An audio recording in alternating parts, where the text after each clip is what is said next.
Hi, அனைவருக்கும் வணக்கம். ஓம் சாய்ராம், ஜெய் ஜெய் சாய்ராம், குருவே சரணம், குரு கடாட்சம். அனைவருக்கும் யோகா தின நல்வாழ்த்துக்கள். இன்னைக்கு எதை பார்க்கலாம்னா, அஜீரணம் எதனால் ஏற்படுகின்றது பார்க்கலாங்களா? டோட்டலாகவே ஏன் உடம்பு பாதிக்குது, அஜீரணம் அடையுது அப்படின்னா, நாம் எனி டைம் டென்ஷனாக ஸ்ட்ரெஸ்ஸாக இருந்தோன்னு வைங்களேன், ஜீரண உறுப்பு வேலையே செய்யாது. சரிங்களா? அப்போது இப்போ நாங்கள் பார்த்து பார்த்து தான்ப்பா சாப்பிட்றோம், பழமாக சாப்பிட்றோம், நல்ல நல்ல உணவாக சாப்பிட்றோம். அப்படி இருந்தும் எப்படி ஜீரண தடை ஆகுது, ஏன் உடம்பு கெடுது அப்படின்னு சிலர் யோசிப்பாங்க இல்லைங்களா? ஏன், எதனால்? எப்பயுமே மனசை அமைதியாக வச்சுக்கணும். மன அமைதி ரொம்ப முக்கியம். மனசு அமைதியாக இருந்ததுன்னு வைங்களேன், உடம்பும் ஆரோக்கியமாக இருக்கும் இல்லைங்களா?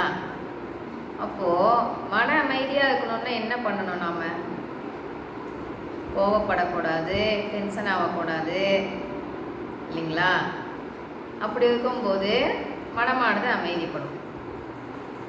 இப்போ கோவப்பட்டு கத்திக்கிட்டே இருந்தோம், டென்ஷன் ஆகிக்கிட்டே இருந்தோம்னு வைங்களேன், அது மூலியமாக நடக்க போவதை நம்மளால் மாற்ற முடியுமா? இல்லையே. ஏன் வீணாக நாம் டென்ஷன் ஆகி நம்ம உடம்பை ஏன் எதுக்காக நாம் கெடுத்துக்கணும்? நல்லா யோசனை பண்ணி பாருங்களேன். ஒரு 2 நாள் நல்லா கோவப்பட்டு நல்லா கத்துனீங்கன்னு வைங்களேன், சத்தம் போட்டிங்கன்னா சுத்தமாக சாப்பிட்றது ஜீரணமே ஆகாது. ஜீரணம் ஆகலைன்னா உடம்பு சுத்தமாகுமா? சுத்தம் ஆகாது இல்லைங்களா? நல்லா ஜீரணம் ஆனால் தானே வெளியே தள்ளணும் கழிவுகளே இல்லைங்களா? அப்போ என்ன பண்ணலாம்? எனி டைம் நம் மனதை ஹாப்பியாக வைத்துக்கொள்வது மிக மிக அவசியம். அப்படி வைத்திருக்கும் போது நம்ம உடம்பு ஆட்டோமேட்டிக்காக நல்லா ஆரோக்கியமாக இருக்கும். நம்ம எது சாப்பிட்டாலுமே நல்லா ஜீரணமாயிடும். சரிங்களா? இப்போ யோகா தினம் அன்னைக்கு யோகா பண்ணிங்களா? எல்லாமே யோகா பண்ணுறதுனால என்ன நன்மை? உடம்பை ஆரோக்கியமாக வச்சுக்கலாம். ஜாயிண்ட்டுக்கு வேலை கொடுக்கும்போது நம்ம உடம்பு சுறுசுறுப்பாக இருக்கும் இல்லைங்களா? நோய் இருந்தாலும் நல்லாயிடும், நோய் இல்லைன்னாலும் நம்மளுக்கு வராமல் நாம் பார்த்துக்கலாம் இல்லைங்களா? அப்போது தினமுமே யோகா பண்ணுறதுனால நல்லா சுறுசுறுப்பாக உடம்பை ஆரோக்கியமாக வச்சுக்கலாம். சரிங்களா? இப்போது குறிப்பிட்ட வயசுக்கு மேலே ஆகிட்டால் ஏன் வேலை செய்ய முடியல? உடலில் அந்த சுரப்பியின் வேலைப்பாடு கம்மியாயிடுது, குறைஞ்சிடுது. சரிங்களா? அதனால் பழையபடி நம்மளால் வேலை செய்ய முடிய மாட்டேங்குது. அப்போது நாம் எக்ஸசைஸ், பிராணாயாமம், மெடிடேஷன், தியானம் இதெல்லாம் பண்ணும்போது என்ன ஆகும்னா, அந்த சக்கராஸை தூண்டிவிடும், மேலே நல்லா தூண்டிவிடும். சரிங்களா? தூண்டிவிடும்போது நம்மளால் பழையபடி எல்லா வேலையுமே நல்லா செய்ய முடியும். நம்ம மைண்ட் செட் பண்ணிட்டோம் இல்லைங்களா? வயசாயிடுச்சுப்பா, வேலை செய்ய முடியாது அப்படின்னு நினச்சிட்டோன்னு வைங்களேன், உடம்பு ஒத்துழைக்குமா? யோசிங்க. நம்மளால் முடியும், எந்த வேலையாக இருந்தாலும் நாம் மலை சீக்கிரமாக செஞ்சுடுவோம் அப்படின்னு நினச்சோம்னா போய் நின்னா சீக்கிரமாக செஞ்சுட்டு வந்துடலாம். கஷ்டப்பட்டுக்கிட்டே போய் நின்னோன்னு வைங்களேன், அந்த வேலை ஆகுமா? ஆகாது இல்லையா? அதே போல் நாம் எப்பயுமே பாசிட்டிவாக தானே திங்கிங் பண்ணணும். எதுக்காக பாசிட்டிவ் திங்கிங் ரொம்ப முக்கியம்னு சொல்கிறாங்க?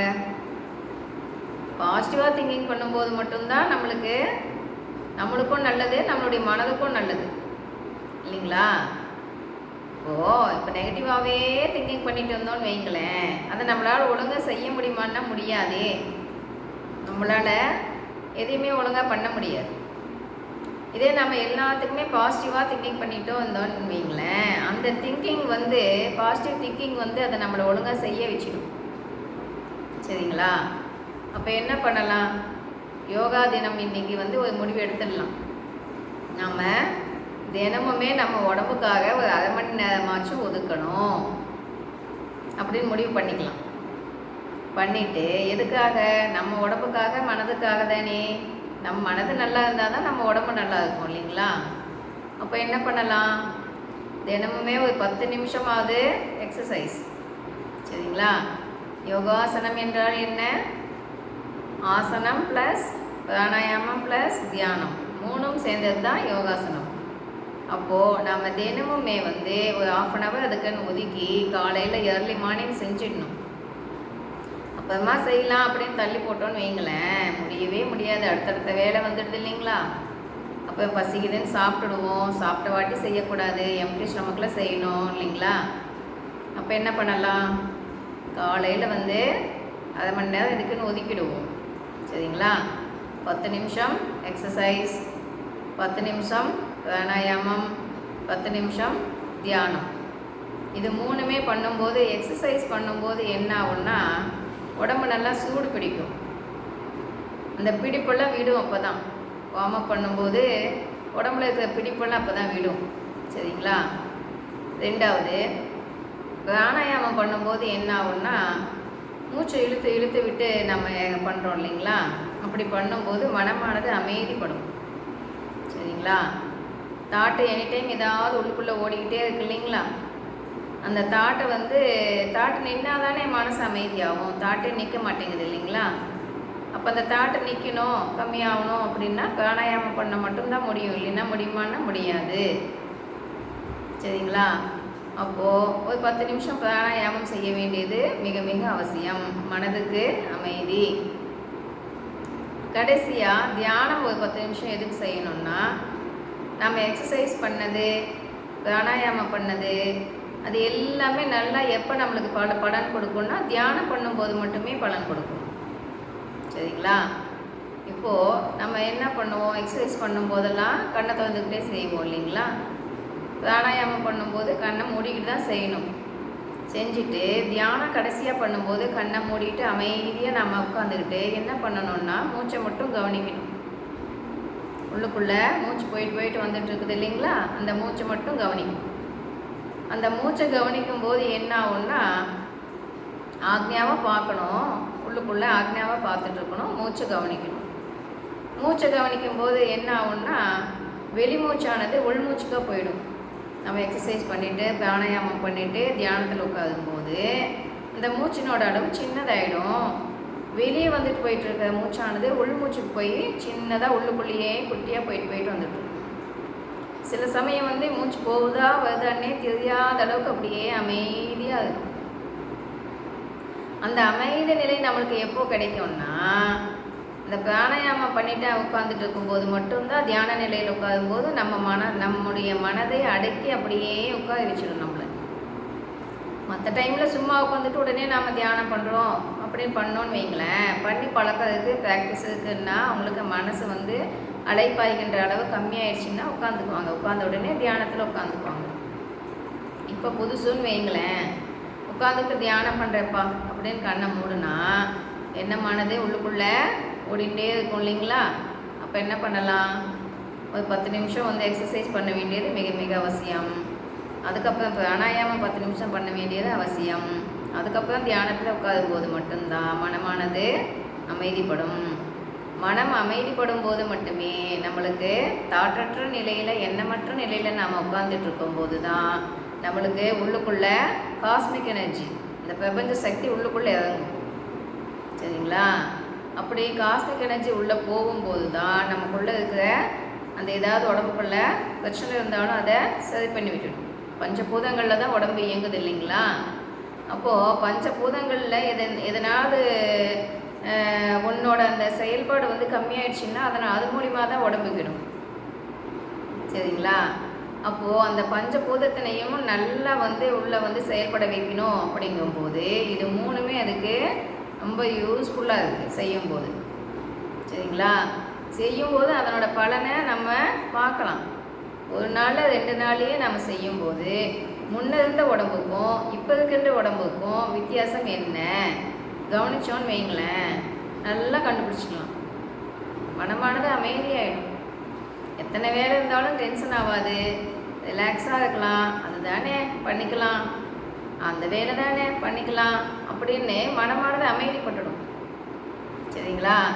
எது நடந்தாலும் அதை அப்படியே ஏற்றுக்கிற மனப்பக்குவத்தை கொண்டு வந்து விட்டுடும். அப்போது நம்ம தினமுமே உடற்பயிற்சி பண்ண வேண்டியது மிக மிக அவசியம். உடற்பயிற்சி பண்ணும்போது மட்டுமே மனதுக்கும் உடலுக்கும் அமைதி கிடைக்கும், ஆரோக்கியம் கிடைக்கும். சரிங்களா? அப்போது இந்த யோகா தினம் அன்னைக்கு நம்ம முடிவெடுத்துடலாம். தினமுமே நம்ம உடம்புக்காக நம்ம முக்கியத்துவம் கொடுத்து 1/2 மணி நேரம் ஒதுக்கி காலையில் ஏர்லி மார்னிங் செஞ்சிடணும் அப்படின்னு நாம் உறுதி எடுத்துக்கலாம். சரிங்களா?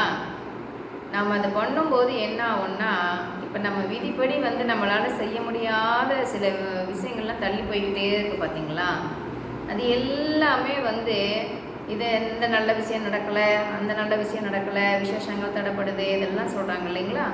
இதில் நாம் பகவானை கெட்டியாக பிடிச்சிட்டு மனசை தூய்மையாக வச்சுட்டு நாம் செஞ்சுட்டே இருக்கும்போது என்ன ஆகும்னா, எது எது தடைப்படுதோ அது எல்லாமே நல்லபடியாக நடக்கும். சரிங்களா? இப்போ நம்ம என்ன பண்ண வேண்டியது, முயற்சி நம்முடையது, முடிவே பகவானுடையதுன்னு விட்டுட்டு நம்ம விடாமல் முயற்சி பண்ணிக்கிட்டே இருக்கணும். சரிங்களா? பகவான் சொல்கிறத கேட்டுக்குவோம், விடாமல் முயற்சி பண்ணுவோம். விடாமுயற்சி வெற்றி கொடுக்கும். ஏற்று நிச்சயம். பாய். கேட்டதுக்கு நன்றி. யோகா தின நல்வாழ்த்துக்கள். பாய்.